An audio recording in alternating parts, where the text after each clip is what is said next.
the historical Jesus. And in it, he concluded that Jesus was an eschatological prophet whose central message was that the world was about to end, that he introduced an interim ethic of how people were to live until that ending, and that it wasn't much use for us now. And with that, Dr. Schweitzer went to medical college and went to Africa.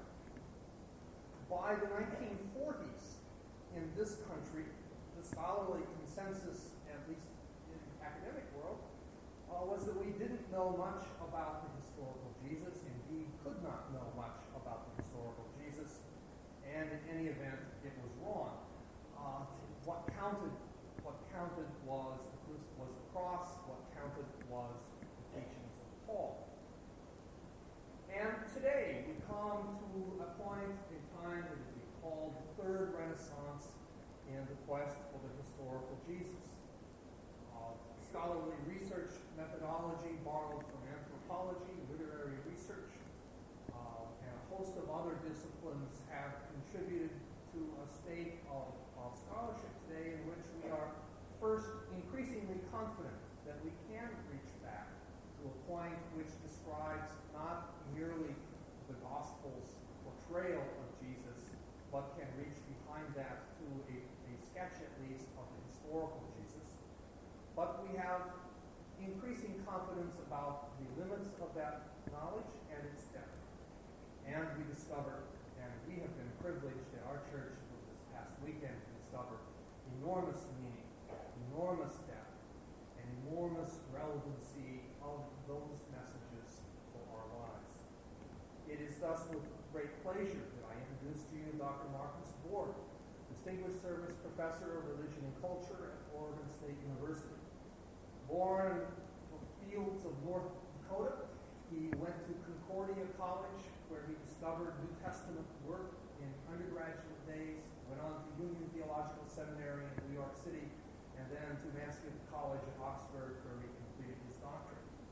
Dr. Borg has taught at Carleton College in Northfield, Minnesota, before going to Oregon State University. He has published in recent years Jesus, A New Vision, which is an excellent compilation of current scholarly consensus as to who Jesus is, and a new book just out this month, Meeting Jesus Again for the Very First Time. As a charter member of the Jesus Seminar, a group of 60 or so academics who have worked diligently over the last half dozen years at trying to discern what indeed we can say about Jesus and how that is relevant for our lives.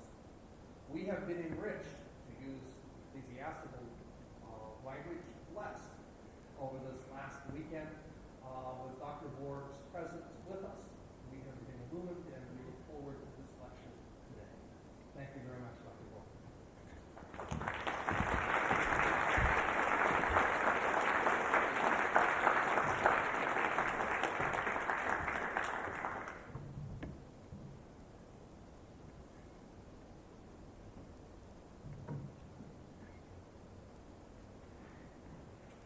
This is called setting the table.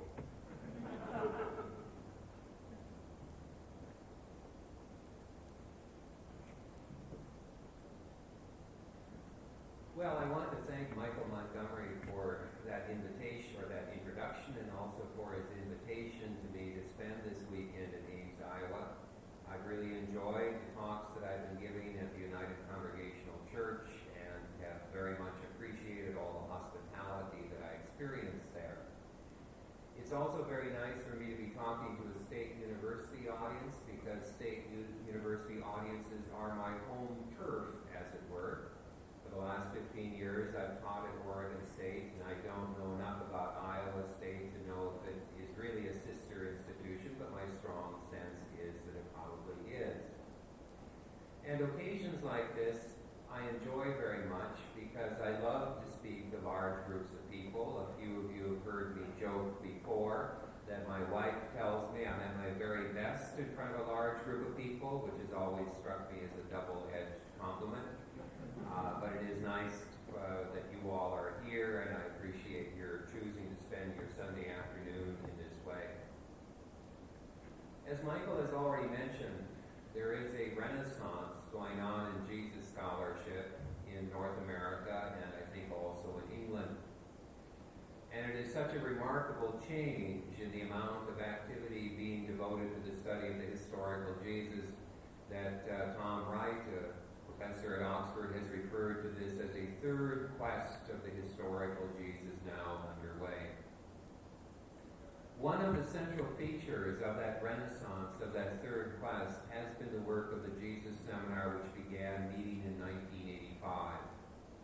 And it's not simply that the Jesus Seminar has helped to bring historical Jesus scholarship into the consciousness of the American people, but it also has greatly stimulated the scholarly activity of those of us who have been involved with it.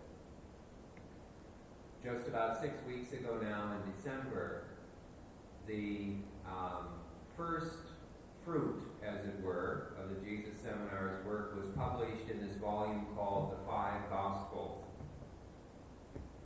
And The Five Gospels is what I'll be talking about today. It's a controversial book. It's also virtually a best-selling book. The first printing was 30,000 copies, and the first printing sold out in the first 3 weeks, which amazed the publishers, Macmillan, who should know something about publishing. They've been in it for a while. Obviously, if they had anticipated sales of that number, they would have run a much larger first press run. And so it is surprising everybody with how well it's being received. The second printing is now in bookstores, by the way, so it's not that it is suddenly out of print. Anyway, it's a very exciting time to be a Jesus scholar, and I feel very grateful to have been a Jesus scholar during the past decade. And what I want to do in my talk today, and I will plan to talk roughly around 45 to 50 minutes until roughly 3 o'clock, and then maybe half an hour or so for questions and responses and so forth, because that's the part of the day I enjoy most. What I want to do in that 45 or 50 minutes is, first of all, to tell you something about this volume itself, and then tell you something about the process whereby it came into existence, which will involve me in describing the Jesus Seminar a bit. Then I want to speak about why it's controversial, because it is indeed quite controversial. And then fourth and finally, I want to speak about its usefulness as a study tool, both within the university and within a church setting. I was told that it would be okay if I spent a little bit of my talk talking about what this might mean for Christians, because after all, this is still a fairly Christian part of the country. So that'll be near the tail end of my talk. So let me begin by saying something about the volume itself and the process whereby it came into existence. The volume, which I've already held up, and I'll probably let go of it very soon, so I don't have to keep doing this, is, I think, a very handsome volume. It's 550 pages long. It's printed in 4 colors, about which I'll say something in just a few minutes. And it sells for only $30, and anytime you can get a hardbound, 550 pages long, in 4 colors for $30, you ought to go out and buy it regardless of what it's about. Roughly the first 40 pages of the volume is a very helpful introduction to the history of Jesus scholarship, to the methods used by Jesus scholars, and to the Jesus Seminar itself. Then the rest of the volume is basically the text of 5 Gospels, the canonical 4 plus Thomas, and I'll say something more about Thomas in a moment, printed in 4 different colors, with extended commentary explaining why the seminar decided what it decided about each of the sayings and so forth. Indeed, I think the commentary is probably about 2/3 of the rest of the volume. Now, I've already mentioned that it's printed in 4 colors. The colors are red, pink, gray, and black, though if you've looked at a volume, if you've looked at the actual copy, you'll notice it's more like red, lavender, light blue, and black, and that's because I think they used a 2-color printing process and a screening process. So pink came out kind of lavender, but you can see how it works when you look at the volume itself. Those 4 colors are the results of votes taken within the Jesus Seminar since 1985. Votes on the very simple question, do I think Jesus said this? and the votes would be taken after thorough analysis and discussion of each of the sayings of Jesus. A red vote you can understand as the strongest positive vote, a black vote as the strongest negative vote, with pink and gray representing in-between votes. Or in the semi-official colloquial language of the seminar, a red vote means, that's Jesus. A pink vote means, sure sounds like him. A gray vote means, well, maybe. And a black vote means, there's been some mistake. Now, the process whereby we came to those votes is also, I think, worthwhile describing. The Jesus Seminar itself has involved approximately 125 to 150 fellows over the years that it's been active. Only 75 are listed in the appendix to the book here, and that's because some people were active for only a meeting or two or three, and then either their travel budgets gave out or something else led them to drop out. But of those 125 to 150 fellows who were involved in the process from 1985 to 1992, all of us were specialists, and typically that meant a PhD, in some field of study relevant to the Gospels or first century Jewish Palestine.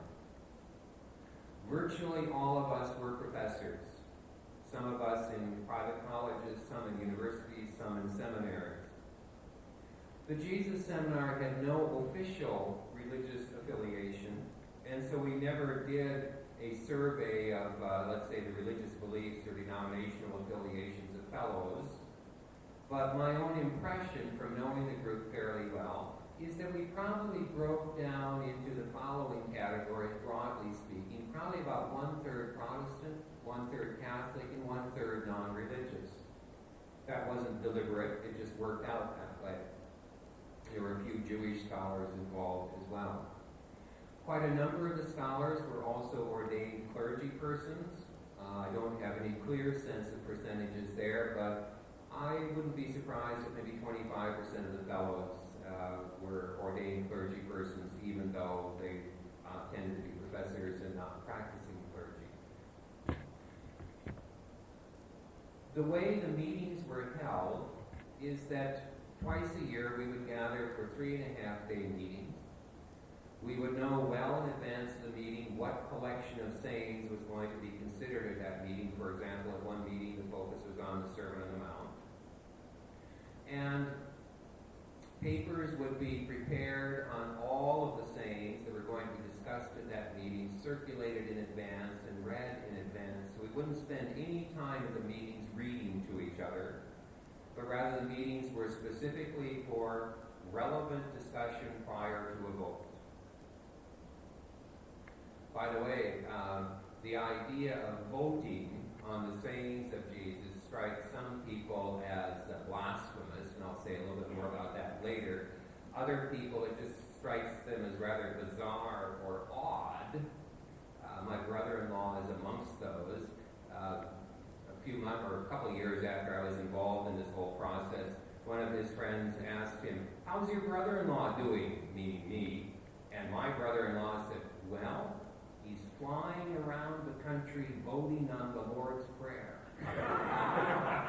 So there is kind of a bizarre dimension to this whole process, but it was also a very careful and exciting process.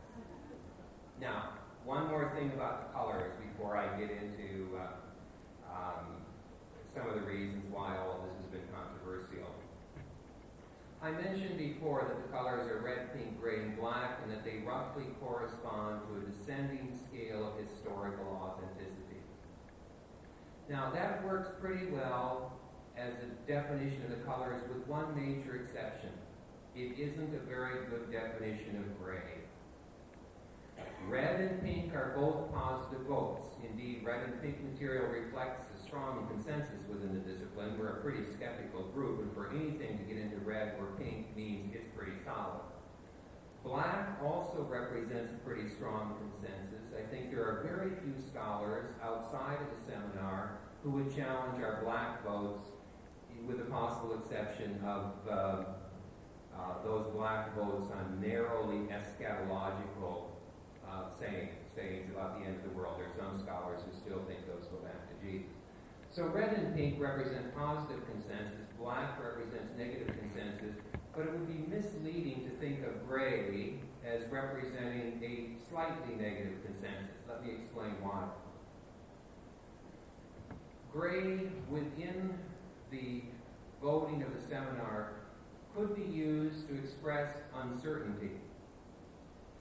A gray vote could mean, well, maybe.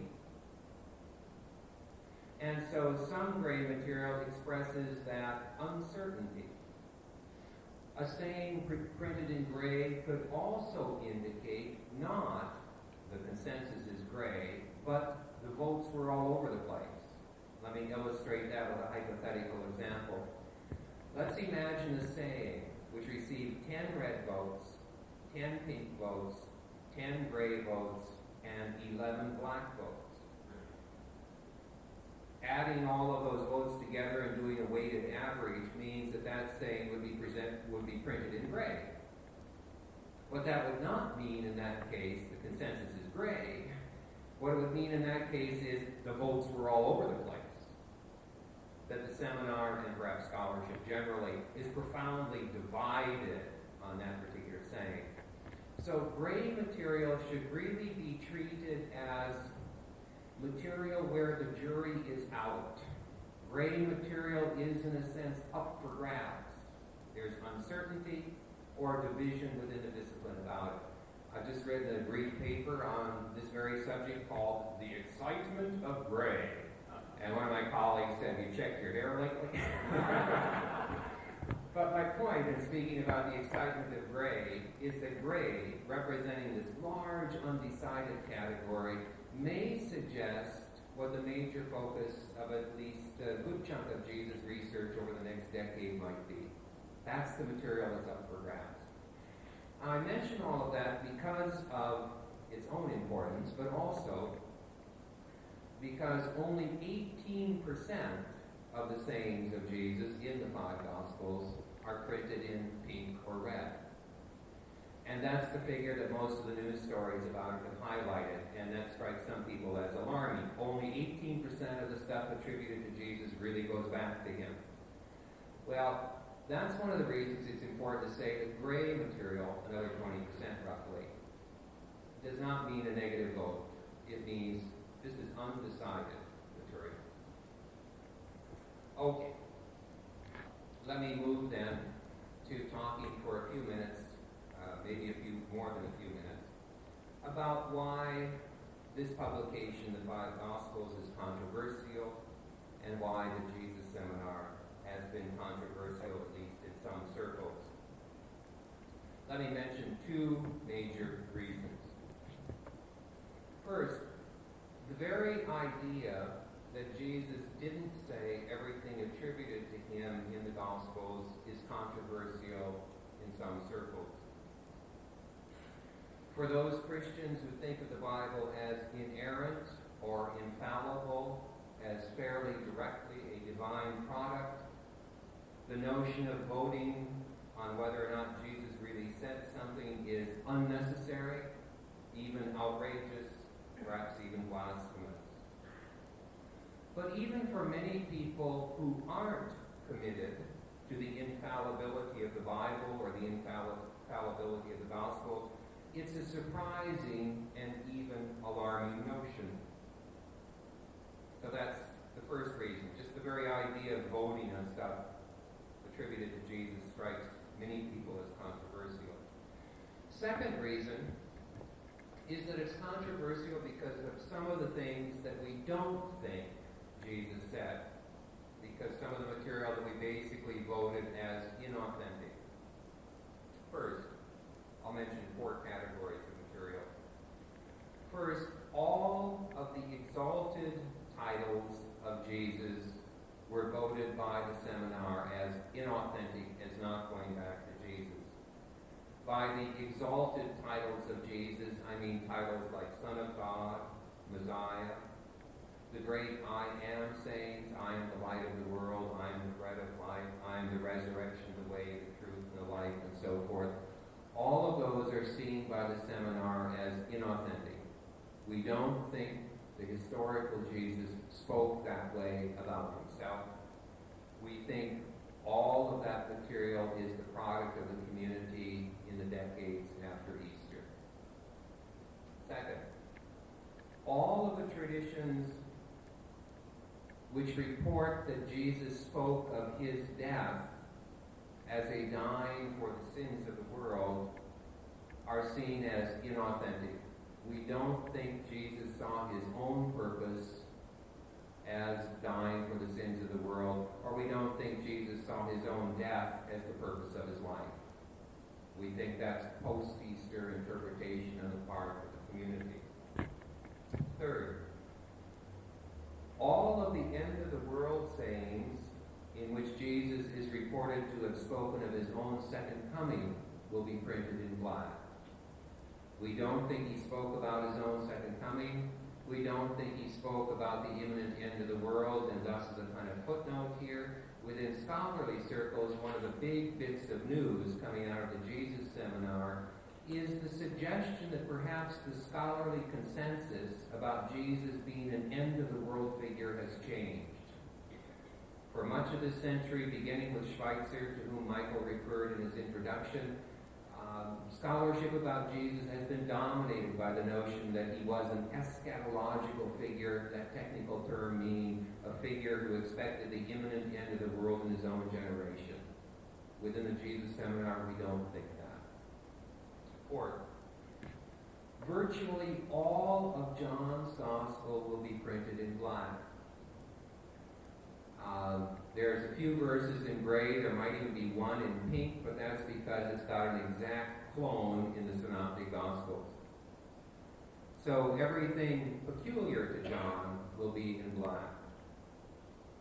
Now, for many people, that's surprising, a little bit uncomfortable, because John, for many people, is the most familiar and the most beloved of the Gospels. And I'll say more about John in a few moments. Now, these results perhaps enable you to see why the Jesus Seminar has attracted some controversy. Let me report one second-hand story that you actually were closer to geographically than I, so you may even have better information about this than I do. But in December, after the 5 Gospels came out,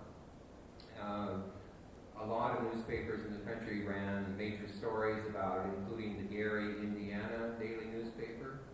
And they ran a front-page story on the publication of the 5 Gospels, which wasn't that unusual. But the second-hand story I've heard is that a fundamentalist pastor in Gary, Indiana, was outraged that the local newspaper would give that much publicity to something like this. And he was smart enough not to organize a book burning, but he did plan to organize a newspaper burning. Namely, people were to save that copy of the newspaper and bring it to some public place on the Sunday after Christmas, and they would have a newspaper burning to protest the publication being given to this work. I learned about all this 3-4 days before it was supposed to happen. News of what he was planning to do reached the ears of Ted Koppel, who then planned to do a Nightline program on this newspaper burning and the work of the Jesus Seminar which had provoked it. News that Ted Koppel was planning to do this got back to the fundamentalist pastor, who then was also smart enough to realize, I shouldn't do this. If I don't want this to get publicity, I shouldn't do this. So the whole thing got canceled. But it was great for a few days, and we thought, this is all going to be on Ted Koppel because somebody's upset about this. And I jokingly asked the business manager of the Jesus Seminar, I said, now how much are we paying this guy? Anyway, let me share with you some newspaper headlines that have appeared over the years that the Jesus Seminar has been active as a way of indicating that it has been a controversial group. So these are from the last several years. We've been in the news after every one of our semi-annual meetings, and these are just some I've collected. By the way, the news stories about us have been quite responsibly done. I've been amazed, actually, at how well journalists have been able to capture what we're doing and express it compactly and so forth. But headline writers are a different breed of cat. Headline writers, they got to write these little short telegram-like messages, and they've got to be the kinds of things that will draw the reader's attention, and sometimes they don't read the story that carefully, and they're just looking for the grabber, So let me share some headlines with you. The first couple are kind of mild, and then they get more and more interesting. All of them direct quotations. Scholars challenge statements attributed to Jesus. True, but a little inflammatory maybe. Next one. Scholars say Jesus was often misquoted. I love that one. You kind of get the image. It's like from Ronald Reagan days, the president misspoke, or it was misquoted. Okay. Next one, a little bit more of an edge to it. Scholars question roots of Scripture. A little bit more aggressive yet.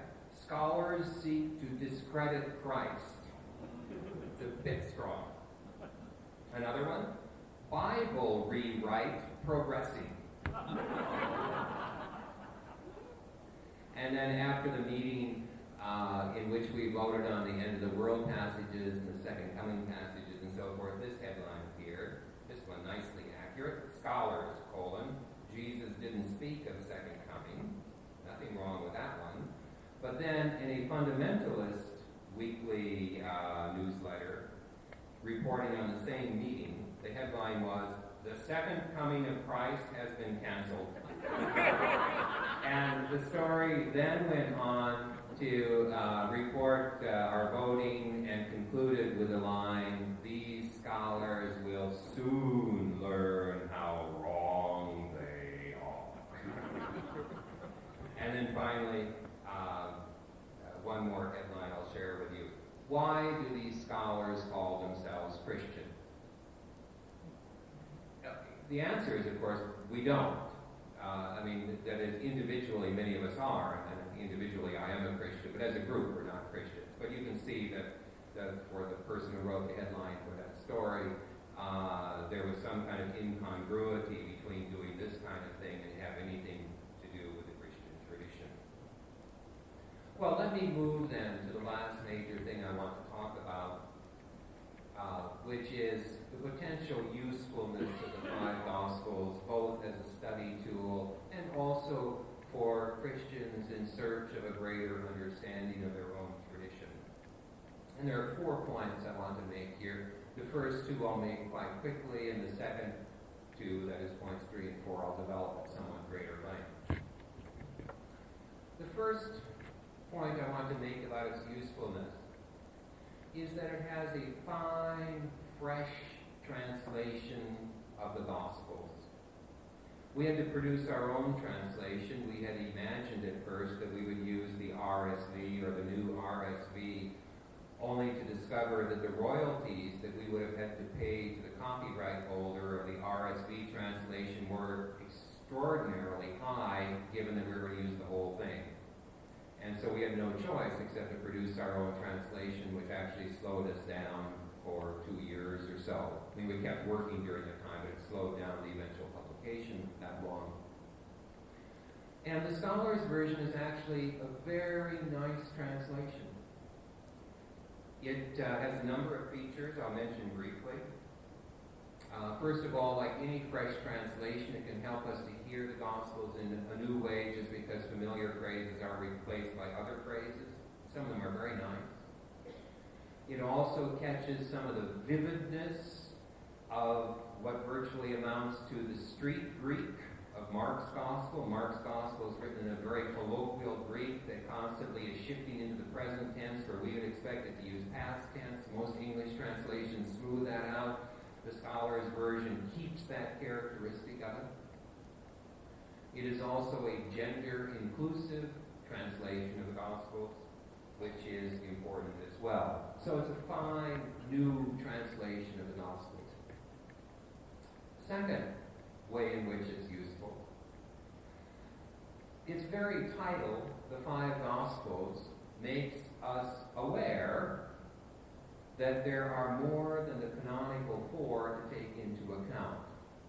In fact, there are many more early Christian Gospels than even five, but Thomas, the fifth Gospel, is probably the only other of the early Christian Gospels that has good claim to include some material that is very early in it.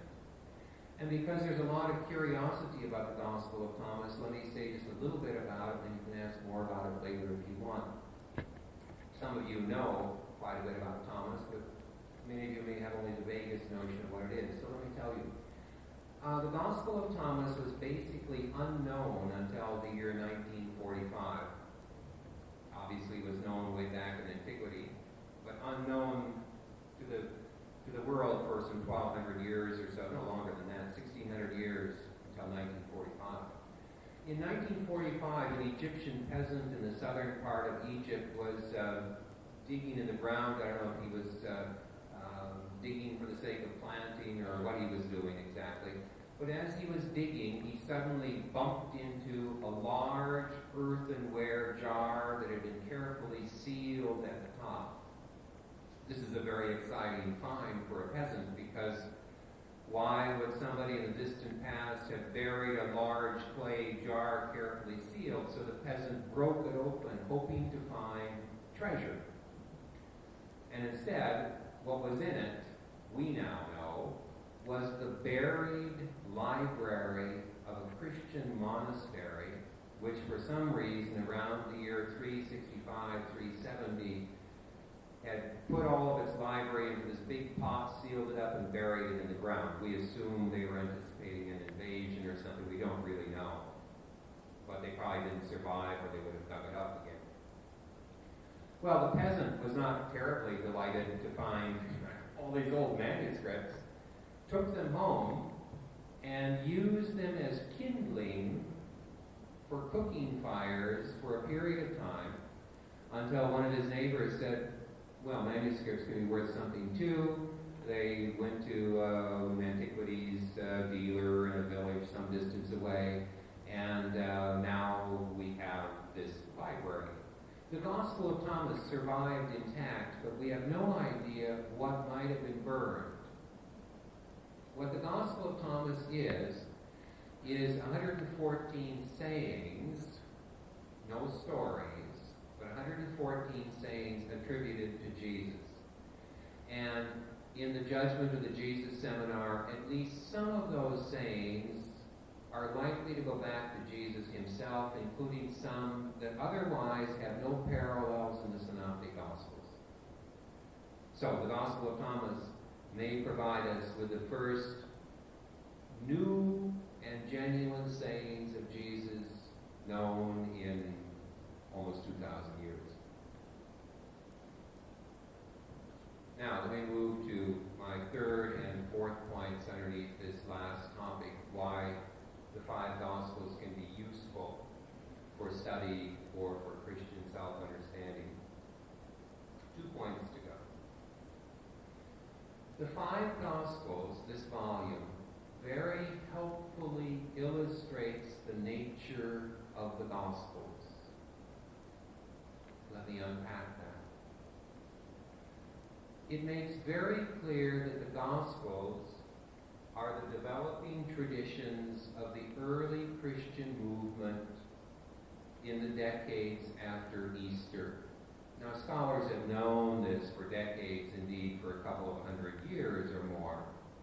But the five Gospels will make that manifestly apparent. To explain a bit, the earliest canonical Gospel, Mark, was written around the year 70, some 40 years after the death of Jesus. The latest of the canonical Gospels, probably John, was written by the year 100, so you can speak of the canonical Gospels having been written some 40 to 70 years after the death of Jesus. Now, during those 40 to 70 years, the traditions about Jesus developed. It's not simply that the memory of people during the period of the oral tradition grew dim, or that they arbitrarily would change things for no good reason or something like that. But rather, in those 40 to 70 years, people within the early Christian movement continued to experience Jesus, but in a new way, as they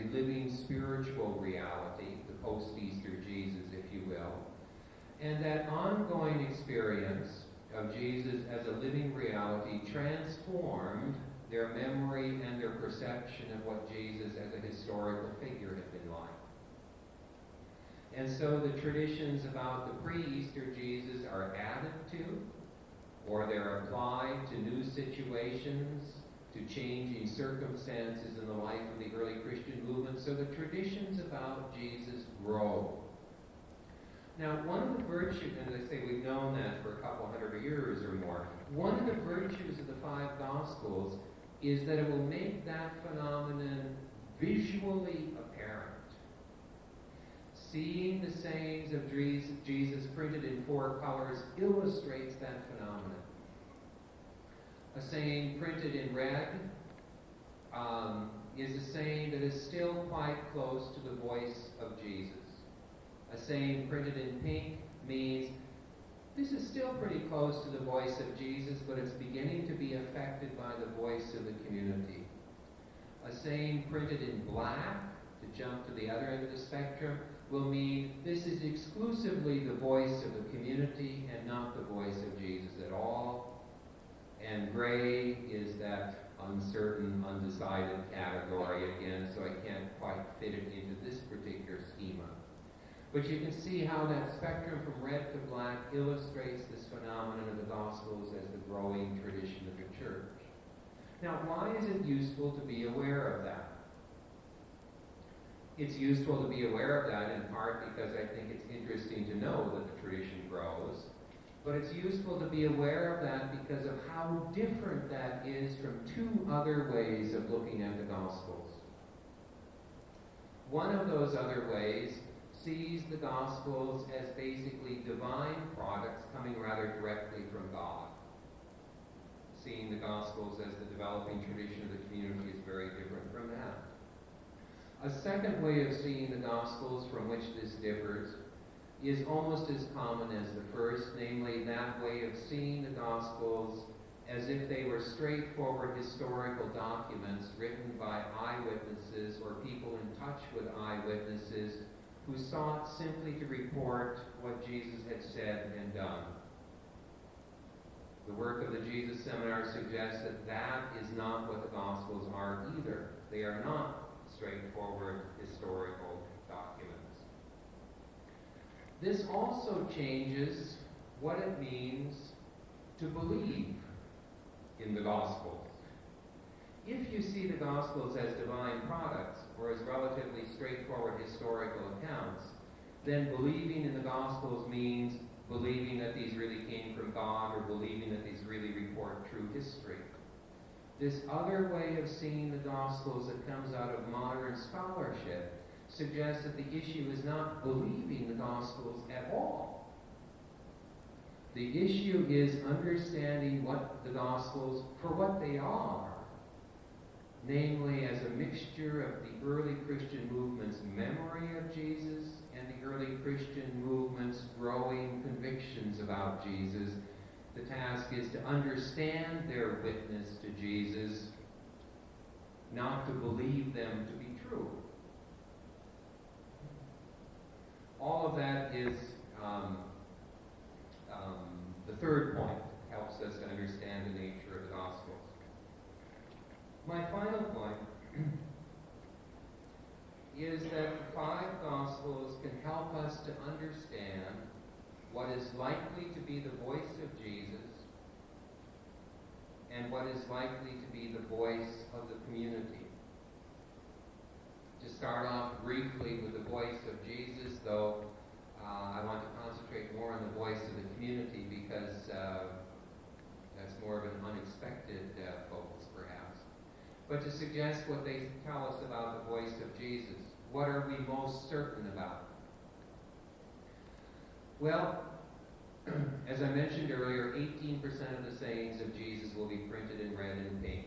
That means these are the sayings about which there is the greatest positive consensus in contemporary scholarship. If you looked just at those sayings,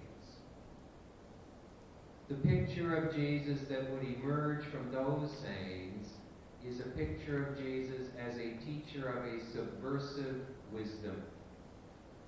The red and pink sayings are almost completely aphorisms and parables. Aphorism is a technical term. It means a short, pithy, memorable saying. An aphorism is a great one-liner. Jesus was a speaker of great one-liners. A parable, of course, is a short story. And the aphorisms and parables of Jesus are seen by the Jesus Seminar, as well as by most other scholars, as the bedrock of the tradition. This is what we are most certain about. And I think it's rather fascinating that the most certain thing we know about the historical Jesus is that he was a speaker of great one-liners and a teller of short stories. And I don't mean that in a diminutive way at all. For both are invitational forms of speech that invite hearers into a radically new way of seeing. They aren't imperatival forms of speech, believe this, do this, but they invite a new way of seeing, and I'm struck by how much emphasis there is on the Gospels on seeing. There's all the stories of blindness being healed, of course, which is an emphasis upon seeing. There's Zacchaeus climbing the tree in order to see Jesus. And there are these great sayings like, the eye is the lamp of the body. And I had always understood that saying before. Actually, I hadn't understood it before. I'd always found it rather opaque before. The eye is the lamp of the body, because I thought the eye somehow let light into the body. I now understand that very differently. The model is that passage from the 119th Psalm, thy word is a lamp unto my feet. A lamp is something that illuminates a way. The eye is the lamp of the body. The point being, how you see makes all the difference. And the one-liners and short stories of Jesus are invitations to see radically differently. I want to spend most of the time developing this point, though, talking about the significance of the black material. And I do this because it's easy to discount or disregard the black material, as if the only thing worth paying attention to were the red and pink. And I found this to be especially true with my undergraduates, though I don't want to pick on my undergraduates here, but for them, black in the 5 Gospels simply means the losers, the ones that didn't make it, the ones that didn't get a positive vote. But it seems to me that black is deeply significant. It would be wrong to disregard it, discount it. It would be a big mistake. For what the black material does is it puts us in touch with the voice of the community, with how they experienced Jesus, what they thought he meant, and how they applied all of this to their lives and times. Now, because I'm going to say some very nice things in a few minutes about the voice of the community and how wonderful some of that stuff is, let me start off by saying the voice of the community then as now is a very mixed bag. And some of the material that is in black, reflecting the voice of the community, basically, I think, subverts the message of Jesus. And if you subvert the subversive, you're back to the conventional. Some of black material turns the message of Jesus into a new kind of conventional wisdom, with eternal rewards and punishments. The classic example of this, I think, is Matthew's Gospel. Matthew's Gospel, it may come as a surprise to some of you, is the only Gospel that has lines in it like, cast him into the outer darkness, there will be weeping and wailing and gnashing of teeth. Cast them into the furnace of fire. All of those threats of individual, eternal punishment and judgment are peculiar to Matthew. Matthew is changing the message of Jesus into a new understanding of how to get to heaven and how to avoid hell, which I don't think Jesus was concerned about at all. Or other material that's in black, that's in this mixed bag kind of category. Some of that material is concerned with the institutionalization of the movement, with the establishment of new authority structures, with the establishment of new social boundaries that distinguish the movement from the rest of the world. And all of this material modifies the more inclusive and egalitarian social vision of Jesus. So the voice of the community is a mixed bag. But some of it is simply wonderful, it seems to me. Obviously, that's a value judgment. I guess what I can say is I think some of it is simply wonderful, sublime, powerfully and evocatively mediating the reality of the post-Easter Jesus. And let me illustrate this as I move toward a conclusion with John's Gospel.